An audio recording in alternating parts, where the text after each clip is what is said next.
This is chapter 5, verse 33. The only punishment of those who wage war against Allah and His Messenger and strive to make mischief in the land is that they should be murdered or crucified, or their hands and their feet should be cut off on the opposite sides, or they should be imprisoned. This shall be a disgrace for them in this world and in the hereafter.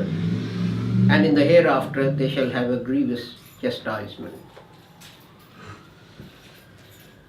At the end of last week's khutbah, I asked my wife what she thought of the khutbah.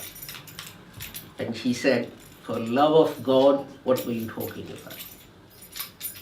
So let me try and explain again. What I'm trying to do here is a number of things. Number one, to say that illicit relations in Islam are a sin. But God has not made it a duty of Muslims to go around finding out who's doing what in their homes. And the punishment that's talked about in the Holy Quran, where it is said that 4 witnesses are required, that is for public indecency. What God is saying is that you are not only violating God's ordinance in your own home, but I'll judge for that. I'll judge you for that. But now what you're doing is you're spreading your immorality to the rest of the population.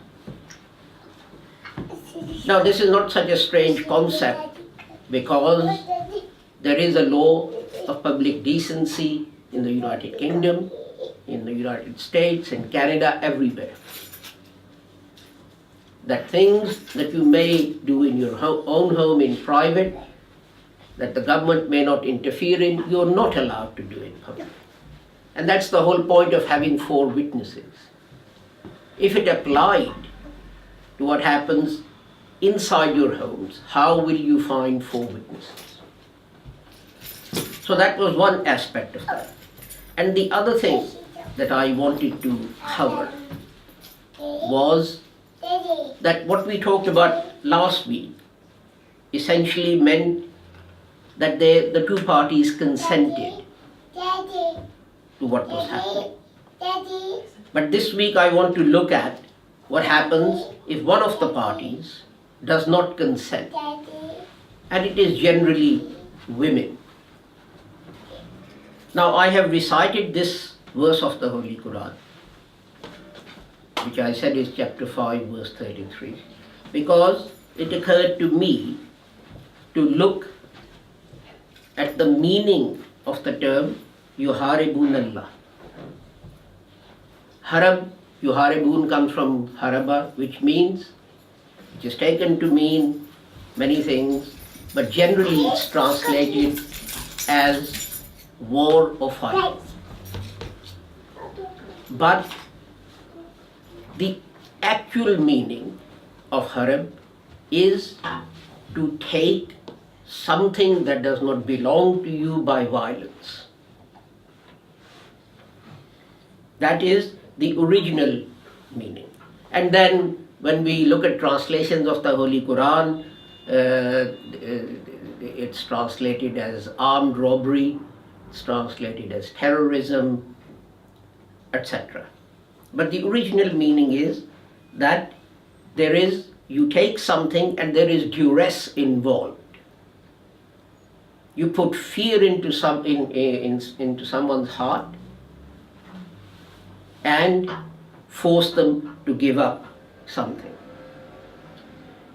And this assault, some people say, well, it has to be public. It doesn't have to be public. It can be in private. You cannot say that if a man takes a gun and comes into your house and forces you to give up your jewelry and diamonds and so on, and take them away, then that is not acquiring something by force. So the other thing that is mentioned in the Holy Quran, which is theft, in that theft, force is not involved. Someone is outside, you break into their house, you steal their jewelry, that is theft. But if you actually go in and the person is there and you put fear of God into them and you steal their jewelry, then this will come under this verse of the Holy Quran. And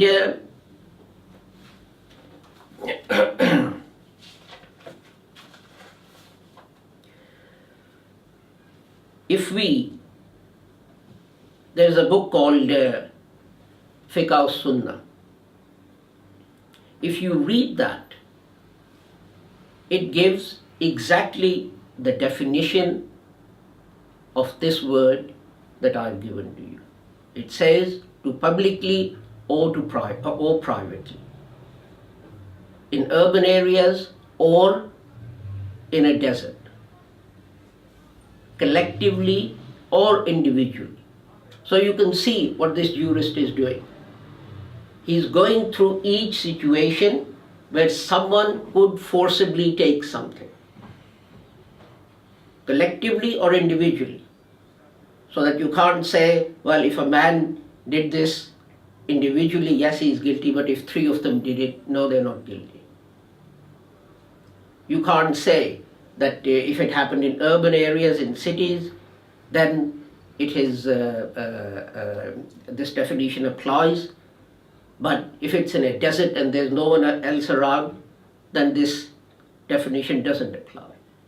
So he goes through all of these things, and then interestingly he lists what may be taken. And he's explaining, the author of Fiqh Sunnah is actually explaining this verse of the Holy Quran. And he carries on to say life, money, property, honor, and then he specifically says, and to rape a woman. So what I'm saying is that sometimes people say that these ideas and things are new. Well, we should be open to new ideas and things, because unless a religion is a living religion and adapts and develops to cater for the circumstances in which its followers find us, that it will just become a dead religion. Now we know that although in the Holy Quran rape itself is not mentioned, if you take the definition given to it by General Ziaul Haq's hadood ordinance, because what it does is it takes everything and categorizes that as adultery. But for adultery there has to be consent of 2 parties. It does not distinguish that. And then it proceeds from that to say, well, we haven't got 4 witnesses. And then people who perpetrate these crimes are let off. But what I'm saying is that that law is totally wrong. In the light, not only of what I'm saying to you, but in the light of traditional, authentic Islamic sources. If you look in Bukhari, a woman went to the Holy Prophet Muhammad sallallahu alaihi wasallam and she complained that someone had done this. What did the Holy Prophet do? Did he apply the hadood ordinance as drafted there? No, he didn't. He let the woman go, said no blame attaches to her, and he punished the man. But another important thing is, someone had illicit relations with his master's wife. And then that man's father, the one who had illicit relations, went to his son's master and said, here is 100 goats and here is this and here is that. Please, forget the whole thing. This goes back to the old Roman idea that man is responsible for protecting the woman, and you've somehow violated the man's authority. So you're compensating the man. And this was reported to the Holy Prophet, and he said, no. This is about the woman. It's not about her husband. So he ordered that these goats and things, they should be returned to this boy's father, and so on. So you can see that whereas now, because of the patriarchal societies that we live in, what it has become is that everything revolves around the father or the brother or the husband and so on. What Islam is trying to do is to say no. It's about the person who's violated. This is why the word uses to take by violence, to take by force, whatever it may be. Holy Prophet punished such people. Hazrat Umar punished such people without accusing the woman or without holding her responsible for anything. One common defense in these things is, well, she was also responsible. And they said no. Unless you can prove that without fear, whether it was physical, whether it was psychological, that the consent was given willingly, then it is rape. Now, I would suggest that this may apply to marital rape as well, a concept with which the West is struggling at the moment. You see, duress is wherever you have violence, and it doesn't have to be physical. You don't have to find bruises on someone. You don't have to have broken bones and broken teeth. Violence can be psychological. If you kidnap someone's children and say, unless you consent to whatever, help me rob a bank, we're going to kill your children, and then say, oh, I didn't hit him or her. I didn't even show him a gun. Is that not violence? Is that not duress? You put in fear of life of someone you love. That is violence. Not even your own life. If you're put in fear of the life of someone you love, that is violence. And that will apply to all crimes, whatever they may be. And there's a great jurist called Ibn Hazm. There's an interesting paragraph in his discussion on this verse of the Holy Quran, in which he says exactly that. He says, fear may be mental or it may be physical. And this thing has gone back centuries. There was a man who was accused of rape and he was brought before Ibn Arabi. And his defense was that, well, this verse only applies to money. No money was involved. This verse only applies if you beat someone up. I didn't use a weapon. I didn't take anything that belonged to her. And Ibn Arabi gave a beautiful reply. He said, you took away her honor. That belonged to her. You violated her person. That belonged to her. So Ibn Arabi says that this verse doesn't just apply to money and jewelry and possessions and property and so on. It also applies to violating a human being and a human body, which is what happens here.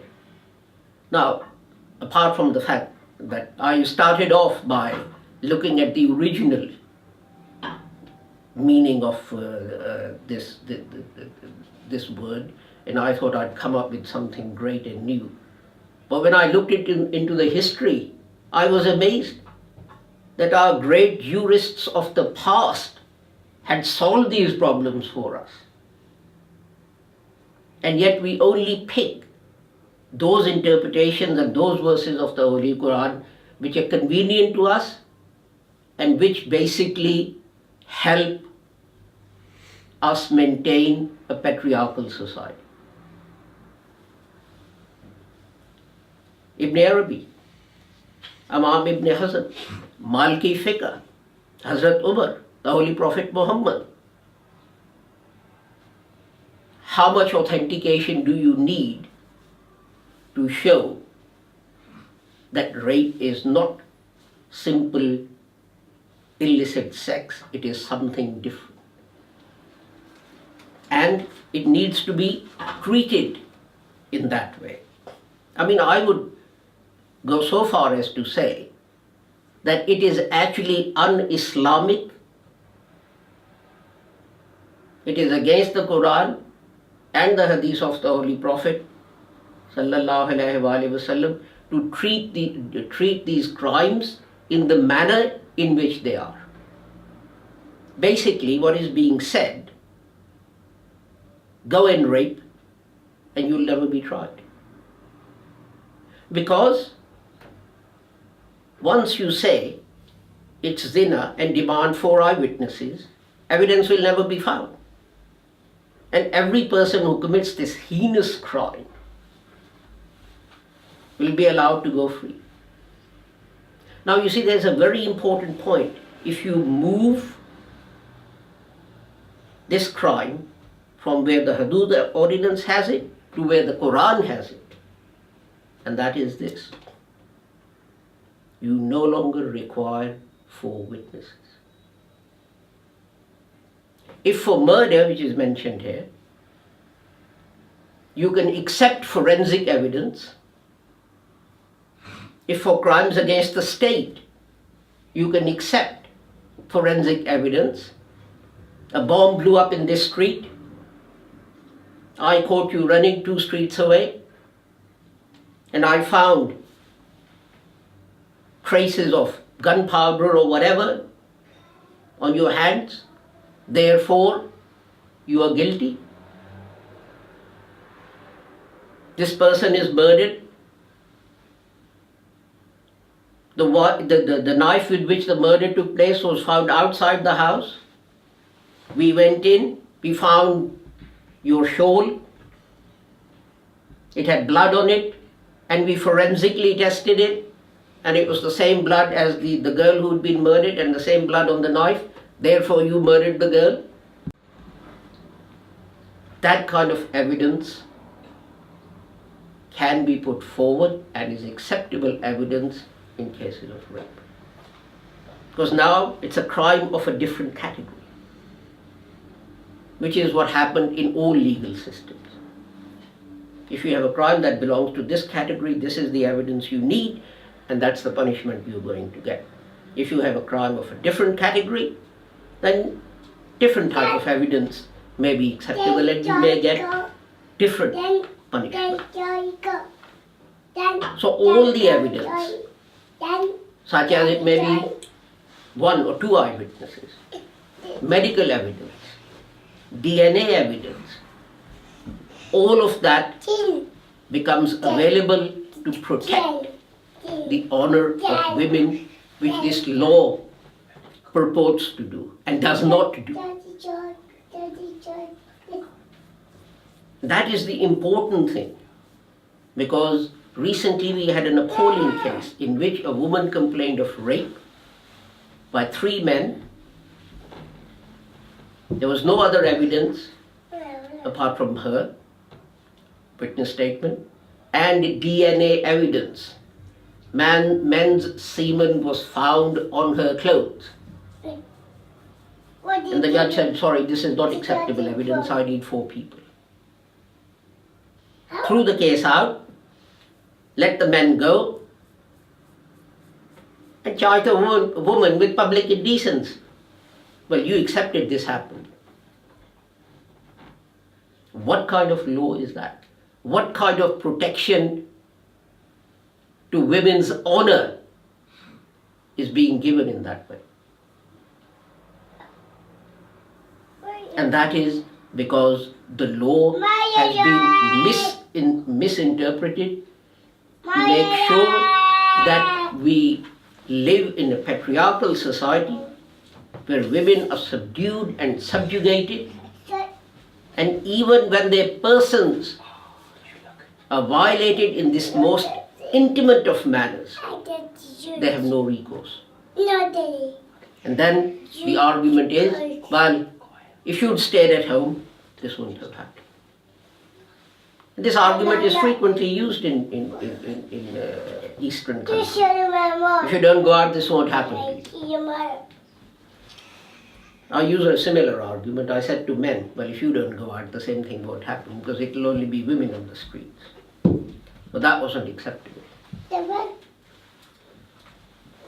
And in looking at this, I have come across another very interesting aspect, which I hope I will cover next week, and which is that Islam does not just make this a criminal offense, but Islam allows women to sue such men in civil courts